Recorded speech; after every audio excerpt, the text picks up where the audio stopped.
మీరు దీక్షగా 42 రోజులు శివాలయానికి ఎవ్వరికీ చెప్పద్దు. ప్రదోష వేళలో వెళ్ళి శివ ప్రదక్షిణం చేసి మీరు ఏమీ చెప్పకండి. మీరు చెప్పగలిగినంతసేపు శివాలయం అరుగు మీద కూర్చుని శివ శివ శివ శివ శివ శివ ఇదొకటే. ఒక 42 రోజులు ఈ దరిద్రాన్ని మీ కష్టాలని అనుభవించి చూడండి అన్నారు. మీరు నమ్ముతారా?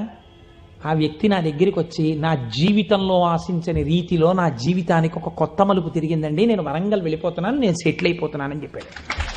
ఆ వ్యక్తే నాకు ఈ మధ్యనే మళ్ళీ ఫోన్ చేసి, కోటేశ్వరారు ఇప్పుడు నేను ఎంత ఆనందంగా ఉన్నాను అనండి, ఒక్కసారి మీరు ఏమైనా వరంగల్ వస్తారేమిటండి ఉపన్యాసాలకి, మీ దర్శనానికి వద్దాం అనుకుంటున్నాను, నేను కూడా కాకినాడ అన్నాడు.